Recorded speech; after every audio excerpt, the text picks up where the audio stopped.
Oh wow, look at this poison. It's gonna get so much value. I'm gonna hit him with a thumbs up there. A few moments later. Oh my goodness, this is why you use a fireball. I'm telling you guys, this advice is real.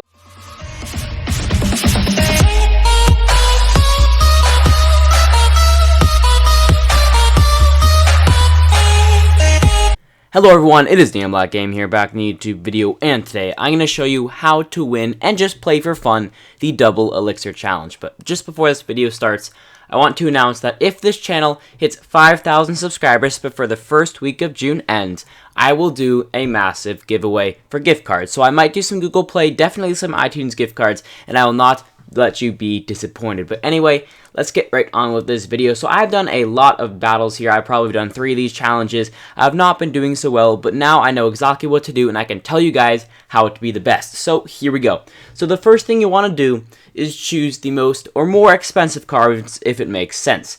Number 2 is you want to choose cards that will be able to whittle down their towers, like direct damage spells such as Rocket and Lightning. Number 3, you want to have lots of defensive cards. Like you can have a very versatile and defensive ones. Like a bomb tower is pretty defensive, Musketeer is versatile, Fireball gets some chip damage on the tower, gets nice value, and the Poison gets great value and chip damage on the tower. So I got some very versatile cards. And also, always take the large tanks. For instance, always take the Golem, always take a P.E.K.K.A, or always take high DPS troops. So for instance, take a like the 3 Musketeers, for instance. Here he took an Expo. That is pretty interesting. And we're just going to go play a couple battles and see how far we can get through this game. That's why I chose the Bomb Tower. Super versatile, super good, and it's also very tanky for situations just like these. So if that log hits my Dark Goblin, I'm not going to be too happy. Perfectly, it did not. So great, we got the Bowler, which is a good tank. I like that. We got the Musketeer, that's versatile. The Dark Goblin for some chip damage. This deck looks pretty good. It's not the best one I've seen all around, but it's not horrible. I'm actually going to go with a nice Bowler over here. And we're going to try to go, I'll just mirror the bowlers and see what's going on. Also, choose actual cards that you're going to use. Like, do not choose a clone spell. Like, that is completely useless. Don't take, like, a random card. Oh, wow, look at this poison. It's going to get so much value. I'm going to hit him with a thumbs up there. And he logs something back. And that bowler level 5 is going to do absolute work. And I should just be able, the Ice Wizard's also going to do some work. And he just graveyarded his own tower. I don't know if that was a mistake or something. That is very weird. He did not give up, obviously, but look at that Dark Goblin doing work to all those skeletons. That is awesome. And we're just doing perfectly fine. I'm trying to think of any other important tips that I need to know. Maybe just choose cards that suit your playstyle. So say there are 2 tanks. Oh my goodness, this is why you use a fireball. I'm telling you guys, this advice is real. You want to use the cards that have good counters. You want to use versatile ones that get good trades, pretty much anything.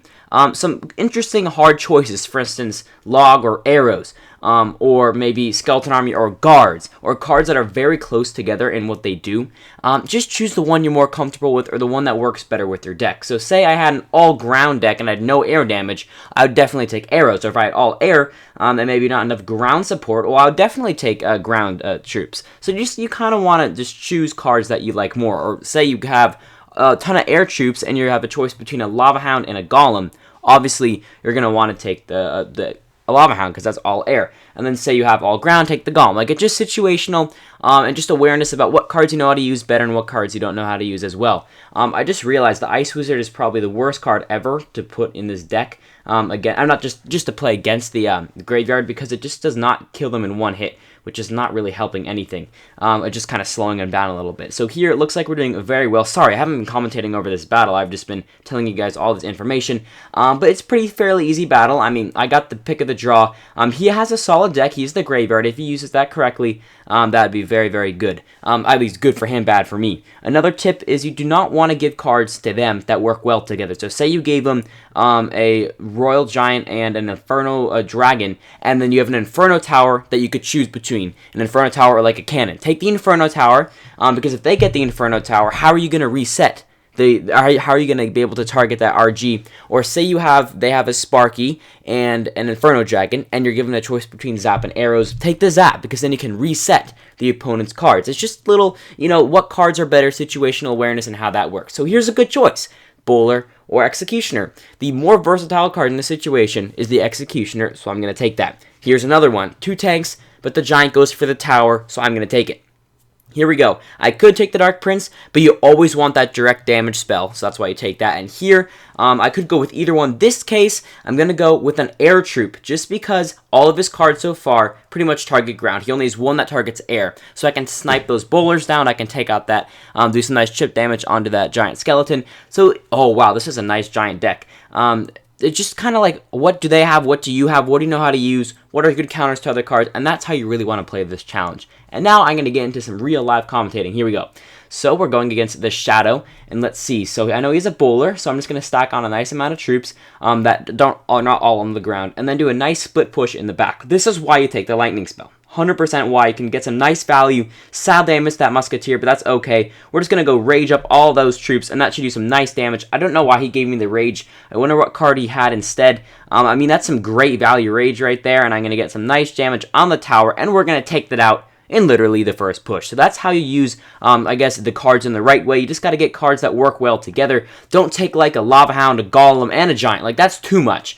And don't take like too many expensive cards, but just take enough that's a usable deck. Make sure they work well together. Like, don't take all air, literally all air, and you have no ground troops at all. And this guy took the Wizard, is a very good card, and now I'm going to name off a couple of cards that are just really good in this challenge. So the Witch, insanely versatile, take it. Take the Witch always. I would take a Witch over a Wizard any day. That's one of the hardest choices in this battle that you're going to get, or in this, I guess, tournament you're going to get. I should say challenge. That's okay if that gets to the tower. That's fine. I'm going to get a nice value lightning spell, taking out all that stuff, and the giant skeleton is going to do some damage to the tower, but that's fine. It's not going to take it out all the way. And I'm going to be able to get this 3 crown anyway.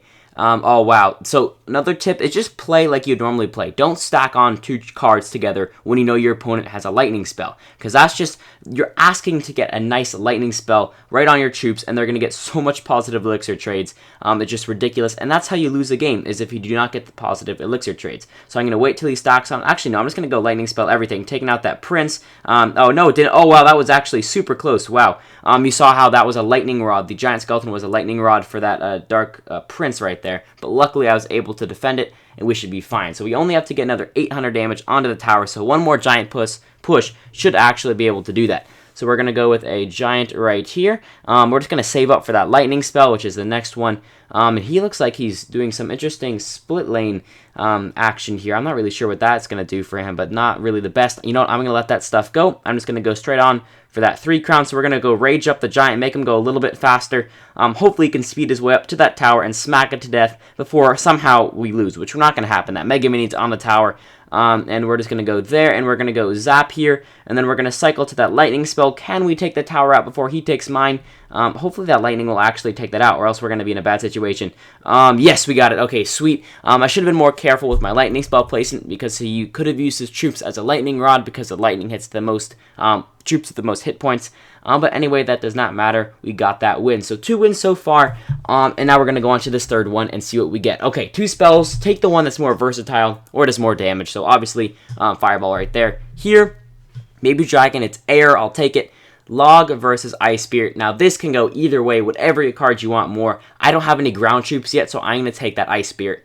And then P.E.K.K.A. versus Ice Golem. Always take the big tank if you can get one. So that this deck is pretty balanced. You see, you got your tank, you got your splash, you got the support, and you also got that kind of versatile. Oh my goodness. Okay, another thing is, do not give the opponents that cards that you need special cards to counter. For instance, maybe he has a zap or something, but he gave me the Inferno Dragon. You never ever want to give your opponent an Inferno Dragon, because if you don't have a zap, what are you supposed to do against it? You literally can do nothing at all, and I'm not even kidding. I've beaten somebody by just placing 2 Inferno Dragons down with literally 2 minutes into the battle, and I've already 3 crowned him. It's ridiculous. I've done no damage besides the Inferno Dragon, and I absolutely destroyed his tower. So we're going to get a nice value Fireball right there. Boom.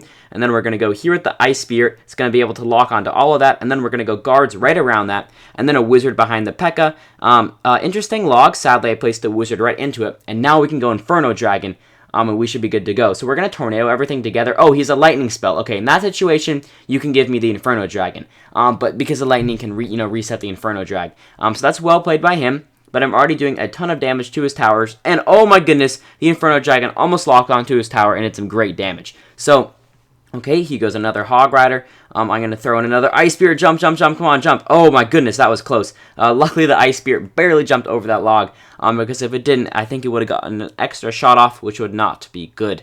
Okay, he has the balloon, so we're going to go Baby Dragon, and we're actually going to suck it all back into the bridge, into range of the tower and the Baby Dragon, so that's actually going to be a really, really good, valuable tornado right there, taking out that princess and the balloon all at once. And this is why the wizard is so good to back up your tanks, and we're going to be able to take that tower down all the way. Here comes a log, probably too late. Nope, no log coming, and yes, the princess goes down to that wizard, so that is just awesome. And I'm actually going to let those archers go, and we're going to head on for the 3 crown here. I don't need that 2 crown. I'm not really worried about it, and we should be fine. We're going to go wizard. That will be able to take it out all by itself. That princess will not be able to do anything, and we're going to slowly cruise on to try to get that 3 crown victory. So I could go with another P.E.K.K.A, but I'm going to go with some little support troops instead. I'm seeing what he has. So lightning spell will not be able to do anything. Come on, jump. Nice, it did jump. So now we're going to go Baby Dragon. That wizard almost takes out that left side. We're going to let that Inferno Dragon do some damage to the Hog Rider, and then it's going to go walk away and smack that tower a couple times. But you know, that does not matter. Now, wow, this is great. Look at the Inferno Dragon. This is why you don't give the opponent an Inferno Dragon. Even with a zap, watch this. He had the Inferno Tower. I had the Inferno Dragon, and he had a lightning spell and a zap. And I still managed to get 2 Inferno Towers. Gosh dang it, 2 Inferno Dragons burning his tower down. I think I've called the Inferno Dragon an Inferno Tower literally 4 times this video. Sorry about that. Anyway, we're going on to 7 wins. Okay, here's another choice. Arrows or Fireball. They can do pretty much the same thing, but the Fireball is a little bit more damage onto the tower, and that 1 Elixir will not do a lot more. Like the 1 Elixir, you get so much Elixir anyway, it doesn't really matter. Here we go. I could give him the Minion Horde, or I could take it. I'm not going to take it. He has arrows. Okay, once again, I'm going to take Barbarians because he has arrows. And we both have kind of a zap bait deck, or more he does. But I have the Fireball, which can counter both of his cards so far. And he has arrows that really can't do much to mine. So if you can give them unusable cards, obviously you're going to have a better deck than they are. So now we're going to go zap onto that Goblin Barrel. Luckily, I could have taken the arrows, but that's fine. I got some good cards. Okay, so mine's kind of just a beat down deck. I'm going to go Barbs on this side, and those guards should be able to take care of that Lumberjack. If not, okay, he gave me the Witch. That's not really the best decision because the Witch is insanely versatile, and I love that card so much in this challenge. Okay, now we're going to go never put troops like that in the back because then I can't even talk. Then they can get more value onto their tower. And look at this. Now we have a nice split push going down their lane. So we're going to split some barbs right in the middle there. Sadly, some of them get caught in the arrows, but that's going to be just fine. He took the E-Wiz, but look how much damage we're going to get onto his tower. We might even take out that left one because witches left alone on towers do incredible work just because of their damage and their skeletons. It's mostly their skeletons that are tanking for the witch. So this is why the witch is so good. Look at this. It's going to go on, take out that minion horde, stay alive, and then take out every single goblin from that goblin barrel, and it's still alive. So we can go some guards around that. I would arrow that if I were him. Let's see, will he arrow it? No, he has an Electro Wizard. Okay, that's just as good. In his case, not for me. Okay, we're going to go nice zap here, taking all that stuff out, and now we're back to square one again. Okay, I need to slow down a little bit here. I'm placing so many troops down. I want to get close to full elixir, but also you never want to get completely full. Okay, he has a lightning spell. Good for him to choose that. That means I will have to be able to take one of his towers, and that's the problem because I don't have any direct damage. Except, okay, he arrows right away. I'm going to go zap, except the fireball, which is not really going to do much. So I have to get to his tower somehow. Okay, he's going to, oh, I guess, yeah, that's his rage spell from the, I think, what was that? Yeah, Lumberjack for sure. We're just going to keep piling on the troops. And it lightning spells literally every single troop in that entire push. Luckily, he does not use it on my tower. I would much prefer to use it on those troops. And sometimes you just gotta waste their spells. So here's a good one. Say you have 3 musketeers and your tower is about to die. Drop those 3 musketeers right in the middle of the screen or right around the tower. No. If he has a rocket, just drop him really far away. And then he'll not be able to get value on the tower and just have to take out your 3 musketeers. Yes, you're going to lose some value, but you're going to be able to protect that tower, which is the main thing is what you want to do. So he's going to arrow and then probably do something else, maybe even a lightning spell. Okay, we're going to zap all that stuff to keep our guys alive, and this is good. This is what you want. You want to get all these troops, just kind of pile them up there and force them to drop tons of cards down. You're going to outcycle them and then eventually be able to get a lot of damage. That's fine with me. The Ice Wizard should be able to take out those minions just fine. You want to defend the Goblin Barrel on this side right there. Basic mechanics because the tower targets different troops in different ways. and then just keep piling on those troops. So now we're going to go fireball everything in there. Please drop something else.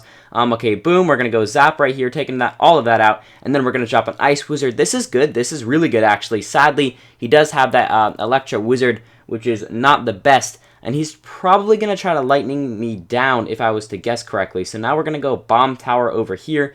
And then witch over there. That's a horrible positioning because now he's going to be able to lightning spell the witch and then get some good value onto the tower. We're going to zap all of this down here, and that might be game because he can lightning spell one more time after this, and he'll be able to take my tower down. Please don't touch the witch. Okay, please don't. Okay, good, he missed the witch. This is our only chance. We have to go right now. If we do not, oh my goodness, this will be the most clutch battle I've ever seen if we can take him out. Guys, we're going to take him out. This is insanely clutch. 84 health left, and we take him down. There you go, guys. And I guess we kind of pulled that out. That was horrible. I'll say thumbs up, good luck. We somehow came down, literally came back from no health at all to beat him, and now we've won. Is that 4 in a row in this video? I'm going to wrap it up on a very good note. Donate some elite barbarians, and that's going to wrap this video up. So if you really did enjoy, please tell me in the comments down below if you have any more tips that I missed. Also, tell me in the comments, and I will see you all in the next video.